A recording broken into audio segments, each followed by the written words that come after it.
Hello guys, welcome to our YouTube channel.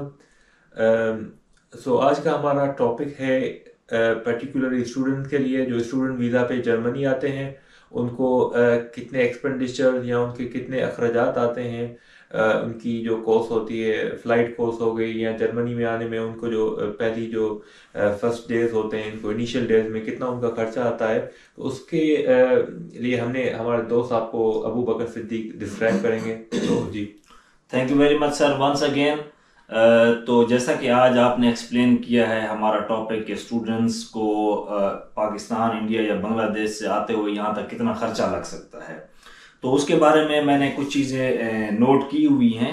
ये मोटा मोटा खर्चा है, लेट्स से मैं कहूँ तो ये आपको पे करना ही करना पड़ेगा।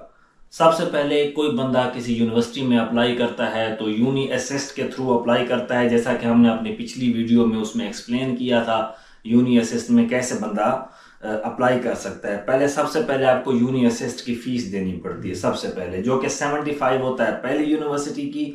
अगर आपने दूसरी यूनिवर्सिटी में या तीसरी यूनिवर्सिटी में एट द सेम टाइम अगर आपने 3 एप्लीकेशन बनानी है तो फर्स्ट एप्लीकेशन 75, दूसरी 30 यूरोज एंड तीसरी आल्सो 30 यूरोज। सो अगर आप सिर्फ एक ही यूनिवर्सिटी में अप्लाई करेंगे तो 75 यूरो आपको देने पड़ेंगे।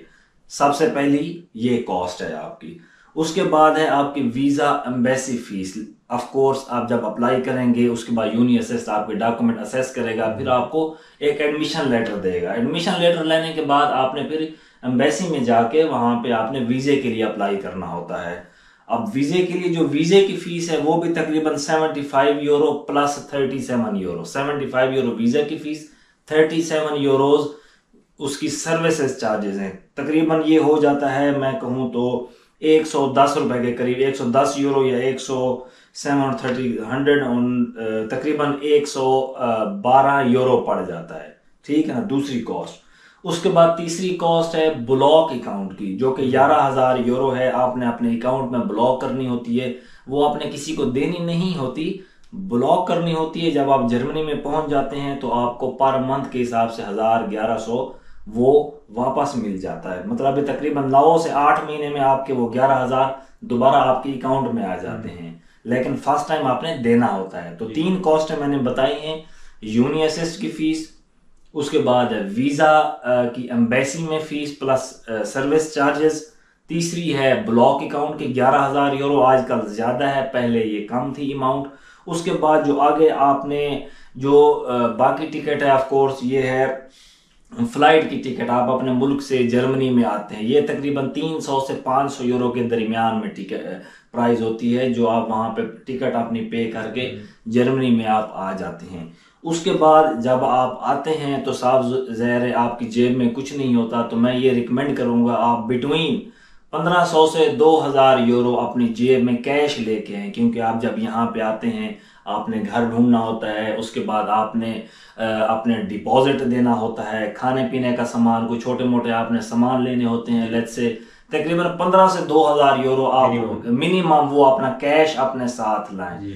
तो ये मैंने आपको मोटा मोटा खर्चा बताया, ये तो आपको पे करना करना पड़ेगा। अब इस तरह इसमें छोटे से और खर्चे भी आ जाते हैं। जैसे कुछ लोग रहते हैं गांव में, गांव से उन्हें अपने बड़े शहर की तरफ सफर करना होता है एम्बेसी में जाने के लिए। ये ऐसा समझिए कि साइड कॉस्ट हैं जो कि आप अपने मुल्क में ही करते हैं। तो मैं ये समझता हूं कि ये जो 4-5 पॉइंट मैंने आपको 3-4 खर्चे बताए हैं, ये आपको पे करने करने होते हैं जर्मनी में आने से पहले। ठीक है ना। तो बाकी छोटे मोटे खर्चे और होते हैं अपने मुल्क में रह के, वो भी तकरीबन मेरे ख्याल से हर किसी को करने पड़ते हैं। मैं ये समझता हूँ इतने तक ही लगता है। अगर स्टिल आपके जहन में कोई सवाल है या आप समझते हैं कोई इजाफी कॉस्ट हो सकती है तो प्लीज आप बता सकते हैं। मैं समझता हूँ कि दो चीज़ें हैं तो जो मैंने खुद ऑब्जर्व किए हैं पाकिस्तान में जब मैं अप्लाई कर रहा था यहाँ आने से पहले। तो उसमें जो कॉस्ट दो, एक तो आइल्स के बारे में, क्योंकि आइल्स की भी आपको ऑफकोर्स आइल्स के लिए आपको फीस देनी पड़ती है जो कि ऑलमोस्ट 35,000 थी उस टाइम। हाँ, तो I don't very know कि important, बिल्कुल बिल्कुल। इस टाइम शायद वो 40,000 की। आपको नॉर्मली जो उसकी ओरिजिनल फीस होती है वो डॉलर में होती है। हाँ, डॉलर में तो होते मैं बिल्कुल। अभी समझता हूँ आजकल कि इन्फ्लेशन है तो inflation प्राइस की बढ़ वजह गई से होगी बिल्कुल। maybe it can be reached up to 40,000 maybe। 40,000, 50,000, it is Yeah। also possible to go up, for The example। other thing जो है मैंने रियलाइज की थी वो था कि जब एक स्टूडेंट जब उसको जर्मन कोर्स करना पड़ता है हाँ तो उसको किसी और सिटी मूव होना पड़ता है, क्योंकि हाँ नॉर्मली बिल्कुल। क्योंकि सब मास्टर्स पे नहीं आते, कुछ बैचलर वाले स्टूडेंट्स होते हैं। हाँ, तो उनको नॉर्मली हर सिटी में आपको गोएथे इंस्टीट्यूट या कोई ऐसे इंस्टीट्यूट आपको नहीं मिलते। तो उस सही वजह बात से है। लड़कों को फिर कराची या इस्लामाबाद मूव होना पड़ता है। तो उनकी वहाँ पे जो उनकी कॉस्ट होती है मैं समझता हूँ वो एक एक्स्ट्रा एक चार्ज एक्स्ट्रा चार्ज है। उसके अलावा उनकी जो कोर्सेज फीस होती हैं वो भी बहुत हाई होती है। ऑलमोस्ट 35,000 पर उनकी एक लेवल की कोर्स होती है। अच्छा। एग्जाम फीस अलग होती है, वो आप उनको 50,000 वो काउंट कर लें।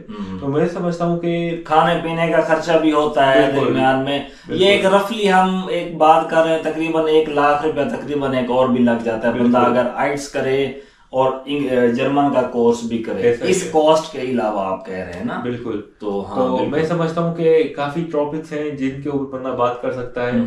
तो वेल लेकिन ये मोटा मोटा खर्चा है, मतलब जी, you should pay this money for example. बिल्कुल। तो मैं समझता हूँ कि ये मेजर जो थी कॉस्ट हमने डिस्क्राइब कर दी है व्यूअर्स को कि उनको कोई भी ऐसा एग्जांपल, फॉर एग्जांपल कोई पर्टिकुलर क्वेश्चन हो जो कि पर्टिकुलर कोर्स के लिहाज से हो तो वो ऑफ कोर्स वो कमेंट में राइट कर सकते हैं, हमें पूछ सकते हैं। बिल्कुल। तो हम उसको पर्टिकुलरली उसको डिस्क्राइब करेंगे या हम उसके ऊपर वीडियो बना सकते हैं या आपको पर्सनल हम उसको डिस्क्राइब कर सकते हैं, नो प्रॉब्लम।